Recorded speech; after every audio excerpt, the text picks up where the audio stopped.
കോട്ടയം നഗരസഭയുടെ അക്കൗണ്ടിൽ നിന്ന് കോടികൾ കാണാനില്ല എന്ന ആരോപണം പ്രതിപക്ഷം ഉയർത്തിയിരിക്കുന്നു. 211 കോടി രൂപ, ഏതാണ്ട് 211.89, അതാണ് കൃത്യമായ കണക്ക്. ഇത്രയും വലിയ തുക അവിടുത്തെ ഫണ്ടിൽ കാണുന്നില്ല. തനത് ഫണ്ട് കൈകാര്യം ചെയ്തതിൽ പൊരുത്തക്കേടുണ്ടെന്നും ആക്ഷേപം ഉയരുകയാണ്. ഇതിപ്പം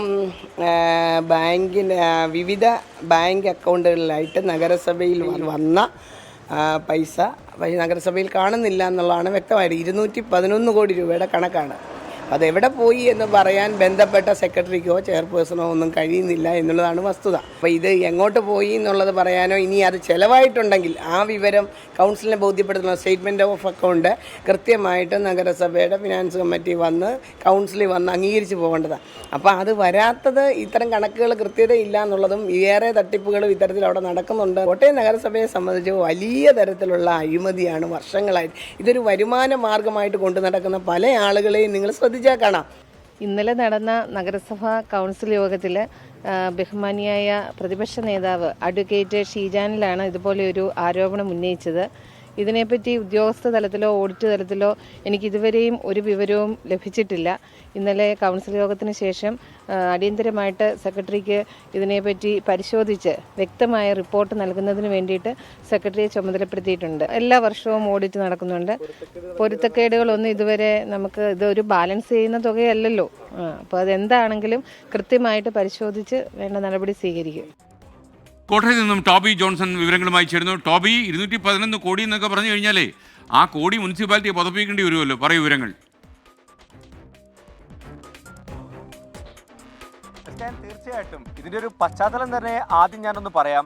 കാരണം ഏതാനും മാസങ്ങൾക്ക് മുമ്പാണ്, അതായത് കഴിഞ്ഞ വർഷമാണ്, ഒരു ജീവനക്കാരൻ ഒരു 2.5 കോടി രൂപ പെൻഷൻ ഫണ്ട് ഇനത്തിൽ തട്ടിപ്പ് നടത്തിയത്. അത്തരത്തിലുള്ള ഒരു തട്ടിപ്പ് നടന്നിട്ടും അത് കാണാതിരുന്ന നഗരസഭയിൽ തന്നെയാണ് വീണ്ടും ഇത്തരത്തിൽ ഒരു 211 കോടിയോളം രൂപ അക്കൗണ്ട്സിൽ കാണുന്നില്ല, അത് സംബന്ധിച്ചുള്ള കൃത്യമായ കണക്കുകളില്ല എന്നുള്ള വിവരങ്ങൾ പുറത്തേക്ക് വരുന്നത്. പ്രതിപക്ഷം കഴിഞ്ഞ ദിവസം നടന്ന കൗൺസിലിലാണ് പ്രതിപക്ഷ നേതാവ് ഷീജാനിൽ ഈ കാര്യം ഉന്നയിക്കുന്നത്. അതായത് വിവിധ അക്കൗണ്ടുകളിലേക്ക് തനത് ഫണ്ടിലേക്ക് വന്ന ചെക്കുകൾ 7 അക്കൗണ്ടുകളാണ് നഗരസഭയ്ക്കുള്ളത്. 10 അക്കൗണ്ടുകളോളമുണ്ട്. ആ 7 അക്കൗണ്ടുകളിലേക്ക് നൽകിയ ചെക്കുകളിലുള്ള ചില പൊരുത്തക്കേടുകളാണ് ഇപ്പോൾ ഇത് വന്നിരിക്കുന്നത്. നമുക്ക് ലഭിക്കുന്ന വിവരമനുസരിച്ച് ഈ പ്രതിപക്ഷ നേതാവ് അടക്കം നമ്മളോട് പറയുന്നത് നഗരസഭാ ഡിപ്പാർട്ട്മെൻറ്റിൻ്റെ വിജിലൻസ് വിഭാഗമുണ്ട്.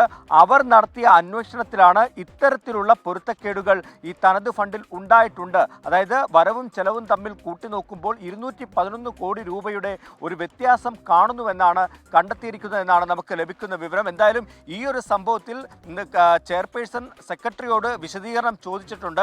പക്ഷേ അവിടം കൊണ്ട് നിൽക്കുന്നതല്ല, 211 കോടിയാണ്. അതുകൊണ്ട് തന്നെ വർഷങ്ങൾക്ക് മുമ്പുള്ള കണക്കുകളടക്കം പരിശോധിക്കേണ്ട ഒരു സാഹചര്യമുണ്ട്.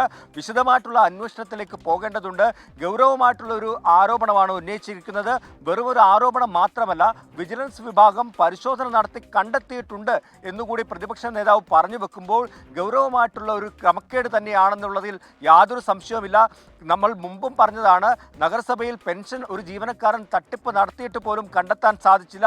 അതുപോലെ തന്നെ ഇങ്ങനെ ഒരു ക്രമക്കേടും കണ്ടെത്താൻ സാധിച്ചിട്ടില്ല. സർക്കാർ ശമ്പളം കൊടുത്ത് ഉദ്യോഗസ്ഥരെ ഈ കണക്കുകൾ നോക്കുന്നതിനൊക്കെ വേണ്ടി അവിടെ നിയോഗിച്ചിട്ടുണ്ട്. അവരെല്ലാം എന്ത് ചെയ്യുകയാണെന്നുള്ളൊരു ചോദ്യം സ്വാഭാവികമായിട്ടും ഉയർന്നു വന്നേക്കാം. അതുകൊണ്ട് തന്നെ വിശദമായിട്ടുള്ളൊരു അന്വേഷണത്തിലോട്ട് പോകണമെന്നുള്ളൊരു ആവശ്യമാണ് വിവിധ കോണുകളിൽ നിന്നും ഉയർന്നു വരുന്നത്. SK ടോബി ജോൺസണാണ് വിവരങ്ങൾ നൽകിയത്. ഈ പ്രതിപക്ഷം ഉയർത്തുന്ന ഈ ആരോപണം ശരിയാണെങ്കിൽ ഗൗരവതരമായ ഒരു അന്വേഷണം ആവശ്യമായിരിക്കുന്നു. 211 കോടിയും 89 ലക്ഷം രൂപയും ഒരു മുനിസിപ്പൽ അക്കൗണ്ടിൽ നിന്ന് കാണാതായി എന്ന് പറഞ്ഞാൽ നമ്മുടെ നാട്ടിൽ ഇതൊക്കെ സംഭവിക്കുമെന്ന് നമുക്ക് ചിന്തിക്കാൻ കഴിയുന്നില്ല. അതുകൊണ്ട് തന്നെ ഗൗരവമായ ഒരു അന്വേഷണം നടക്കണം. തനത് ഫണ്ടിൽ നിന്നാണ് ഈ പണം പോയിരിക്കുന്നത് എന്ന രീതിയിലുള്ള വാർത്തകളാണ് വരുന്നത്. ഏത് ഫണ്ടായാലും ഇത് ജനങ്ങളുടെ പണമാണ്, നികുതി പണമാണ്. അതുകൊണ്ട് തന്നെ അന്വേഷണം നടക്കണം.